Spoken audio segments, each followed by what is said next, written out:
हे दोस्तों, स्वागत है आप सबका आज के इस वीडियो में। दोस्तों, बहुत से लोगों ने मुझे कमेंट करके पूछा था कि सर बुक कीपिंग और अकाउंटेंसी में क्या डिफरेंस है, क्या अंतर है। क्योंकि बहुत बार एग्जाम्स में क्वेश्चन भी आ जाता है distinguish between book keeping and accountancy, है ना। 11th 12th के एग्जाम्स में हमेशा तौर पर ये क्वेश्चन देखा जाता है। तो आज हम इस छोटे से वीडियो से समझने वाले हैं पॉइंट बाय पॉइंट कि इस डिस्टिंग्विश बिटवीन को कैसे लिखते हैं, और कंसेप्चुअली भी आपको क्लियर हो जाएगा कि भाई बुक कीपिंग और अकाउंटेंसी में एग्जैक्टली क्या अंतर है। तो आइए समझते हैं। सबसे पहले तो मीनिंग, दोनों का मतलब समझते हैं कि बुक कीपिंग और अकाउंटेंसी का मतलब क्या है। अब जैसे खुद का नाम ही बताता है, बुक कीपिंग यानी किसी भी ट्रांजैक्शन का फर्स्ट रिकॉर्ड की बुक में एंट्री करना। कोई भी फाइनेंशियल ट्रांजैक्शन जब किसी कंपनी का होता है, किसी बिजनेस का होता है, तो हर उस ट्रांजैक्शन को बुक्स में रिकॉर्ड करना, उसे कहते हैं बुक कीपिंग। तो यानी ये है सिर्फ recording for the first time. First time किसी चीज को आप रिकॉर्ड करते हो तो उसे कहते हैं बुक कीपिंग। और अकाउंटेंसी क्या है? जब आपके फर्स्ट टाइम रिकॉर्ड्स बन जाए, तो जब आप उनको सिर्फ रिकॉर्ड नहीं करते but summarise, classify, analyse and interpretation करते हो, यानी this is summarising, classifying, analysing and interpreting the book keeping records that we can call as accounting. So it will be summarizing, classifying, analyzing and interpretation. SCAI समझ लो, summarizing, classifying, analyzing and interpretation of the transactions, financial transactions। ये आ जाएगा आपके accountancy में। अगला point देखते हैं, stage. भाई कौन सी स्टेज पर किया जाता है? तो बुक कीपिंग जो है ना, ये बिल्कुल प्राइमरी स्टेज पर हमको करना है। जब हम कहते हैं प्राइमरी स्टेज, तो इसका मतलब है जब भी ये ट्रांजैक्शन होता है, जिस किसी दिन भी ये ट्रांजैक्शन हो गया, जैसे ही ट्रांजैक्शन हुआ उसको यहाँ पे रिकॉर्ड करना है। तो इसीलिए ये आ जाता है आपकी प्राइमरी स्टेज में। अकाउंटेंसी, ये मैं कहूंगा कि प्राइमरी से लेकर सेकेंडरी तक, यानी आपके ट्रांजैक्शंस की पूरी लाइफ में, right from primary to secondary आपका अकाउंटेंट जाता है, उसमें आपकी अकाउंटेंसी आती है। फिर सोचते हैं ऑब्जेक्टिव्स का। भाई ऑब्जेक्टिव क्या है? बुक कीपिंग का सीधा सीधा सिंपल ऑब्जेक्टिव है record keeping, maintaining the records, या रिकॉर्डिंग कह लो। कोई भी ट्रांजैक्शन हो जाए उसको रिकॉर्ड करने का काम बुक कीपिंग में होता है, और अकाउंटेंसी में उसको सिर्फ रिकॉर्ड नहीं करना है, जैसे मैंने कहा था, उसको रिपोर्ट भी करना है, और उन रिपोर्ट्स का फिर एनालिसिस होगा, और उसके ऊपर से इंटरप्रिटेशन भी निकलेगा। यानी सिर्फ रिकॉर्ड करना काम है बुक कीपिंग का, और रिकॉर्ड कर लिया तो उसके बेसिस पर रिपोर्ट्स बनाइए, उसका एनालिसिस कीजिए, फिर उसको आपके सीनियर्स के सामने प्रेजेंट कीजिए और उसका इंटरप्रिटेशन कीजिए। ये सब चीजें आती हैं आपकी अकाउंटेंसी में। अब सोचते हैं आउटकम। यही तो इंपॉर्टेंट है ना। एज कॉमर्स स्टूडेंट्स हमको यही इंपॉर्टेंट है कि भाई आउटकम क्या आता है, कौन से आउटकम को हम कहेंगे बुक कीपिंग का अकाउंट, और कौन से आउटकम को हम कहेंगे कि अकाउंटेंसी का है। तो दोस्तों, उसके लिए बुक कीपिंग का अकाउंट या बुक कीपिंग का आउटकम कह लीजिए, बुक कीपिंग का आउटकम होता है आपका जर्नल एंड लेजर। यानी आप जो जर्नल एंट्रीज करते हो और उससे जो लेजर क्रिएट करते हो, यहां तक आपकी बुक कीपिंग कहलाएगी। जी हां, जर्नल और लेजर्स को साथ में यहां तक वो हो गया आपका बुक कीपिंग का पार्ट। लेकिन अकाउंटिंग में क्या जाएगा? इस लेजर को यूज कर जब आप बनाते हो ट्रायल बैलेंस, फिर बनाते हो P&L अकाउंट, ट्रेडिंग अकाउंट और बैलेंस शीट।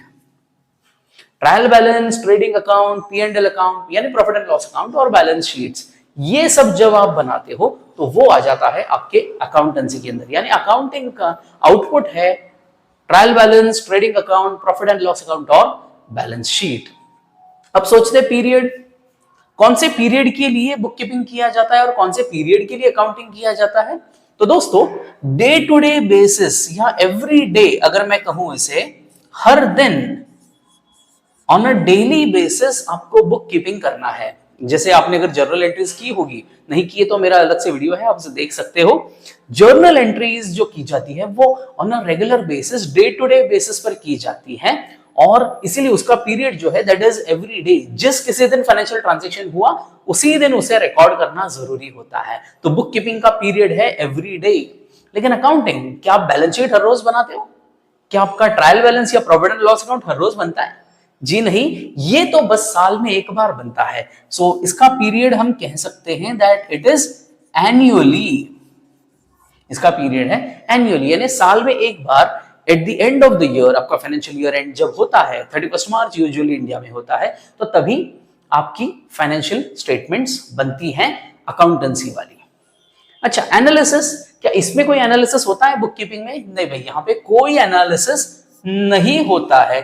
लेकिन क्या अकाउंटेंसी में एनालिसिस होता है? बिल्कुल, यहाँ का तो मेन पर्पस ही एनालिसिस करवाना है।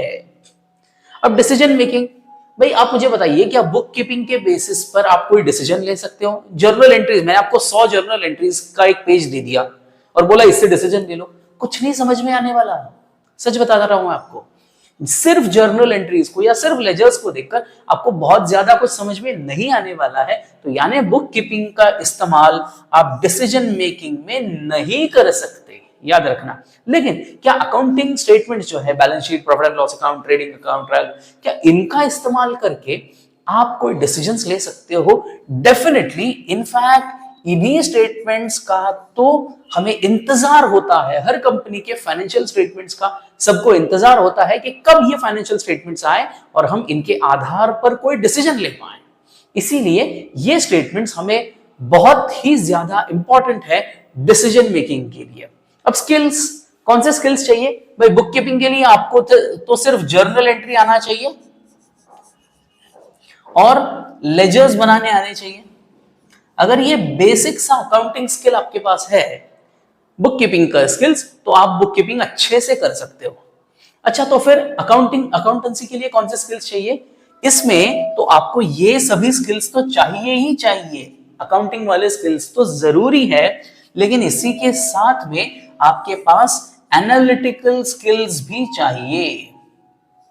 या अगर नहीं है एनालिटिकल स्किल्स तो उन्हें डेवलप कर सकते हो, है ना। बहुत से टूल्स हैं, आप इस कॉमर्स की दुनिया में जरूर सीखोगे कि कौन कौन से टूल्स हैं कि जिसका इस्तेमाल करके हम बैलेंस शीट को, प्रॉफिट एंड लॉस अकाउंट को एनालाइज कर सकते हैं और उससे ज्यादा इंफॉर्मेशन निकाल सकते हैं। मतलब दोस्तों ये समझ लो, ये जो अकाउंटिंग स्टेटमेंट्स है ना, एक तरह से कह लो कि प्रॉफिट एंड लॉस अकाउंट और बैलेंस शीट है ना, ये किसी कंपनी की कुंडली की तरह है, उसका हॉरोस्कोप है, उसका डीएनए है, ऐसे समझ लो। अगर आपने उसके डीएनए स्ट्रक्चर को समझ लिया तो आपने उस कंपनी को समझ लिया, अगर आपने उसकी कुंडली को पढ़ लिया तो आपने उस कंपनी को समझ लिया।